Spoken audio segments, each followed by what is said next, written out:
Hello दोस्तों, welcome to सूर्य मंत्रा। आज दोस्तों हम सीखेंगे मैथमेटिक्स 4 में पार्शियल डिफरेंशियल इक्वेशन में सेपरेशन ऑफ वेरिएबल का प्रॉब्लम। देखते हैं हमारा क्वेश्चन क्या कह रहा है और इसे हम किस तरीके से सॉल्व करेंगे। कह रहा है कि solve d2u upon del x square equal 2u plus del you upon del Y using the method of separation of variable subject to the condition हमारी जो गिवन है u equal to 0 and del you upon del X equal E की power minus 3y when x equal to 0 for all value of y। ठीक है, तो इसको solve किस तरीके से करेंगे देखते हैं हम। हमारा क्या कह रहा है कि del two u upon del x square equal to 2u plus del you upon del y। हम करते क्या है, लेट करते हैं और u इक्वल टू मानते हैं प्रोडक्ट ऑफ द x और y। हमें चाहिए क्या, ये वाला दोनों चाहिए। पहले हम निकालते हैं del you upon del y, तो क्या हो जाएगा y के भी हम रिस्पेक्ट में बात कर रहे हैं तो x हमारा ऐसे कांस्टेंट रहेगा। यहां पे हो जाएगा del y upon del y। एक बार हमारा कैपिटल है, एक हमारा क्या है स्मॉल है। फिर हमें चाहिए क्या, सेकंड ये वाला चाहिए del two u upon del x square, यानी x के हमारा क्या डिफरेंशिएशन हो रहा है तो y हमारा कांस्टेंट रहेगा। ठीक है, तो ये हो गया y हो गया और ये हो गया del two x upon del x square. ठीक, इस वैल्यू को दोनों को, ये वाली वैल्यू को दोनों हम यहां पे क्या करेंगे, पुट करेंगे। तो यहां पे क्या आ जाएगा y और आ जाएगा del two x upon del x square equal to, यहां पे क्या है 2। अब u इक्वल टू क्या, एक्स वाई हमने माना है तो यहाँ पे x होगा y हो जाएगा प्लस यहां पे क्या हो जाएगा x del y upon del y। Okay, next time इसे आगे सॉल्व करते हैं। देखो यहां पे इसको सॉल्व करने के लिए हमने किया क्या, x और y से क्या किया, डिवाइड कर दिया दोनों साइड। ठीक है, डिवाइड जब हम करेंगे, इसको डिवाइडिंग करेंगे तो यहां पे क्या हो जाए, x और y शिफ्ट करेंगे तो y कट जाएगा, 1 अपॉन x बचेगा। क्या बचा, 1 अपॉन x बचा और ये क्या हो जाएगा del two x upon del x square. यहां पे जब हम करेंगे तो 2 बस बचेगा यहाँ पे प्लस एक्स वाई कटेगा तो x कट जाएगा, क्या बचेगा 1 upon y del y upon del y। Okay, यहां तक कोई भी प्रॉब्लम नहीं है। अगर इस तरीके से हमारी कंडीशन गिवन है तो हम करते क्या है, हम मान लेते हैं इसको, ये हमारा जो है के स्क्वायर के बराबर होगा।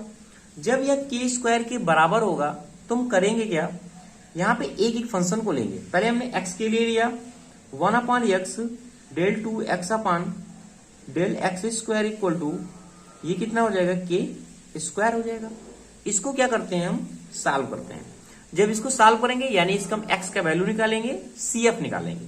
ठीक है, तो देखते हैं हम क्या, यहां पे हमें क्या बनेगा स्क्वायर के टर्म में, या भी इसको हम जब इस साइड लेंगे तो 0 के बराबर आएगा, यानी ये हमारा हो जाएगा डी स्क्वायर माइनस के स्क्वायर और यहां पे क्या हो जाएगा x इक्वल टू 0, यानी डी स्क्वायर हमारा क्या होगा, वो के स्क्वायर के बराबर होगा।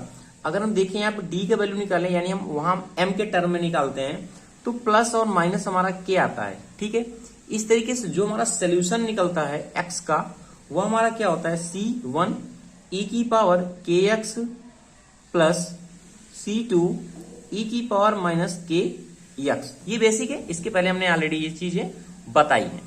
तुम्हारा x का वैल्यू तो भाई हमें मिल गया यहाँ पे कि हमारा x ये फाइंड होगा। हमें अभी क्या चाहिए, y भी चाहिए। तो y के लिए बात करते हैं। y के लिए हमारा क्या गिवन है, कह रहा है कि देखो ये क्या है 2 प्लस 1 अपॉन वाई और ये क्या है del y upon del y equal to K square. हमने क्या किया, 1 अपॉन वाई किया और ये del y upon del y small और कैपिटल में, ये हमने क्या किया के स्क्वायर माइनस 2 कर दिया।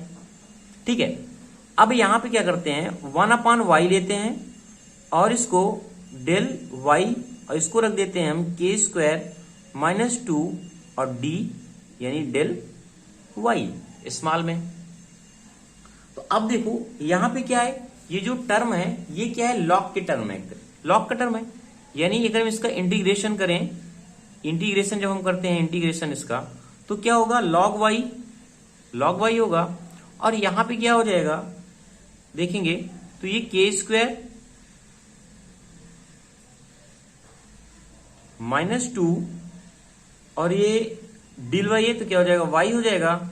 और ये हो जाएगा प्लस लॉग C3, क्योंकि C1 और C2 हमने ऑलरेडी ले लिया है। अब यहां पे इसको और थोड़ा सॉल्व करते हैं तो यहां पे क्या हो जाएगा, लॉग y हो जाएगा। और इसे हम क्या लिख सकते हैं, लॉग, क्योंकि अगर हम इसे ट्रांसफर करेंगे देखेंगे तो इसे हम इस तरह लिख सकते हैं, लॉग e की पावर k2 -2 y और ये C3। लॉग अगर हम यहां से हटाते हैं तो y इक्वल टू में क्या मिल जाएगा, C3 e की पावर k2 -2 और ये y। यानी हमें यहां से x और y दोनों मिल गए, x और y हमें मिल गए। तो हमें चाहिए क्या होता है, यहाँ पे हमें चाहिए होता है u equal to x into y. तो x और y को क्या करो, पुट करो। तो x हमारा कितना है, y कितना है, ये है C3 e की पावर k2 -2 और ये हो गया y। और एक टर्म हमारा क्या है C1 e की पावर kx ये वाला, और ये प्लस C2 e की पावर -kx। इतनी बातें आपको समझ में आ गई होगी। अब देखते हैं, बात करते हैं इसकी कंडीशन के बारे में कि क्या कंडीशन गिवन है और उसे हम किस तरीके से देखेंगे। पहली कंडीशन हमारा कह रहा है कि हमारा x क्या है, 0 है, और u भी हमारा एक तरीके से क्या है, 0 है। ठीक है, कह रहा है ना। तो देखेंगे जब हम x को 0 रखते हैं, यहाँ पे x के लिए 0 और y के लिए 0, तो यहां पे होगा क्या, ये हमारा पूरा टर्म क्या होगा, 0 हो जाएगा। y C3 है, y C3 बचेगा, e की पावर क्या बचेगा, k2 बचेगा -2 और ये y बचेगा। अब x इक्वल टू जब 0 रख देंगे तो यहाँ पे क्या हो जाएगा, 0 हो जाएगा, 1 हो जाएगा, C1 प्लस C2 बच जाएगा यहाँ पे। अब देखो ये सारा टर्म 0 हो गया, C1 plus C2 equal to 0 मिलेगा हमें। और C1 इक्वल टू हम कह सकते हैं माइनस, क्योंकि C2 है, -C2 होगा। यानी ये C1 और C2 का हमें यहां से पता चल गया। इस C1 और C2 का यूज हम क्या करेंगे, यहां पे करेंगे। जब यहां पे हम C1 और C2 का यूज करेंगे तो देखो होगा क्या, u इक्वल टू हमारा क्या हो जाएगा, C3 है, e की पावर ये क्या है, k2 -2 और ये क्या है, y है। भाई C1 चाहे C2 रखो, चाहे C2 को C1 रखो। मैंने क्या किया, इसको C1 e की पावर kx किया और C2 की जगह -C1 रख दिया। यहाँ ऐसा भी लिख सकते हैं हम, क्योंकि माइनस का साइन किधर भी हो सकता है। C2 इक्वल टू -C1, ठीक है। तो माइनस हो जाएगा यहाँ पे C2 की जगह -C1 e की पावर -kx, ठीक है। ये यहाँ पे हमें मिल जाएगा। अब अगर हम देखें, ये C1 के टर्म है, ये C2 के टर्म है ना। तो यहां पे क्या हो जाएगा, C3 e की पावर k2 k² -2 और ये y, C1 भाई हो गया कॉमन। जब C1 कॉमन हो गया तो e की पावर क्या बचा, kx बचा, और माइनस e की पावर -kx बचा, ठीक है। इसको क्या करेंगे हम, जो C1 है और C3 है उसको हम इस तरीके से लिख सकते हैं, C1 C3 e की पावर k² -2 y और e की पावर kx माइनस e की पावर -kx, ये हमारा u है। जब कोई कांस्टेंट टर्म इस तरीके से C1 C3 हुआ, इसको हमने a n मान लिया, ये मल्टीपल में कांस्टेंट टर्म दूसरा हम लिख सकते हैं। तो यहां पे u इक्वल टू क्या हो गया a n, ठीक है। और यहां पे क्या है, e की पावर k² -2 y और e की पावर kx माइनस e की पावर -kx, यहां पे u आ गया। अब आगे की कंडीशन हम देखते हैं, ठीक है, क्या कह रहा है हमारा क्वेश्चन। यहां पे सॉल्व करने के बाद हमारा क्वेश्चन कह रहा है कि हमें चाहिए क्या, del u upon del x चाहिए, वो जो इसके बराबर हो, ठीक है, और x इक्वल टू 0 हो, ठीक है। इसी इक्वेशन को हम क्या करते हैं, आगे सॉल्व करते हैं, देखते हैं क्या आएगा हमारा रिजल्ट। तो क्या था, हमें यहां से क्या मिला था इक्वेशन, देखो यहां से देखते हैं हम। u इक्वल टू में क्या मिला था, ए की पावर ए एन ई की पावर के स्क्वायर माइनस 2 और ये y ई की पावर के एक्स माइनस ई की power minus K x. Okay, अब क्या करो, इसको del you upon del x करो इसको। ठीक है, जब ये del you upon del x करोगे तो ए हमारा एक तरीके से कांस्टेंट टर्म आएगा। इसका जब हम डिफरेंशिएशन करेंगे तो ये 2 की टर्म में 2 आ जाएगा।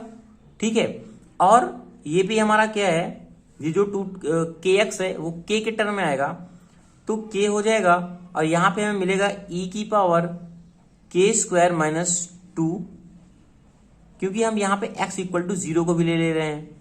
ठीक है, क्योंकि हमारा गिवन क्या है, कह रहा है कि del you upon del x तो है, ई की पावर माइनस 3y के बराबर है, बट कब, जब x इक्वल टू 0 है।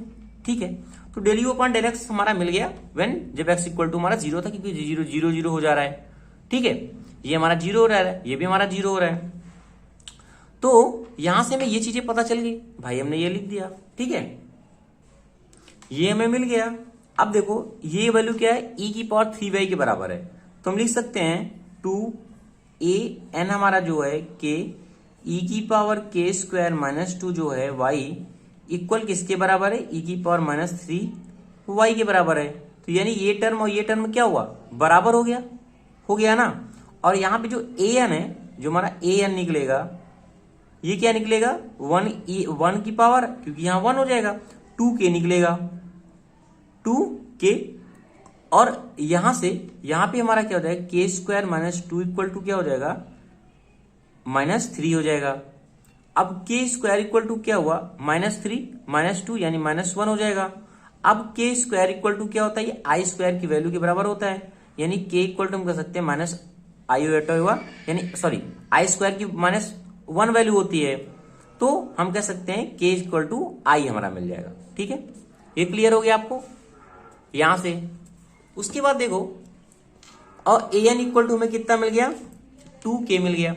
इन वैल्यू को क्या करो, इक्वेशन में पुट करो, जो हमारी मेन इक्वेशन थी, जो ए एन के टर्म में हमने लाया था, ये वाला यहाँ पे हम गिवन है। तो देखो यहां पे हमें जब करेंगे तो u इक्वल टू हमारे क्या, अब ए एन इक्वल टू क्या है, 1/2k है। ठीक है, अब k की जगह i है तो इसको i लिख दो डायरेक्ट। ठीक है, i लिख दो आयोटा, और e की पावर कितना है, के स्क्वायर -2, और ये y, अब के आई स्क्वायर करोगे तो के स्क्वायर इक्वल टू माइनस के लिए है। ठीक है, तो -3y हो जाएगा यहाँ पे, तो -3y हो गया। ठीक है, और यहाँ पे क्या है, के स्क्वायर की वैल्यू जब पुट करोगे तो i हो जाएगा, यानी k इक्वल टू i हो जाएगा, यानी e की पावर ix माइनस ई की पावर माइनस आई एक्स, ये हमारा दोस्तों हो जाएगा फाइनल आंसर। वीडियो दोस्तों थोड़ा लंबा हो जाता है क्योंकि काफी सारे कॉन्सेप्ट रहते हैं छोटे छोटे। तो अगर वीडियो अच्छा लगा हो दोस्तों आपको, तो प्लीज दोस्तों चैनल को लाइक शेयर कमेंट आप जरूर करें। Thank you.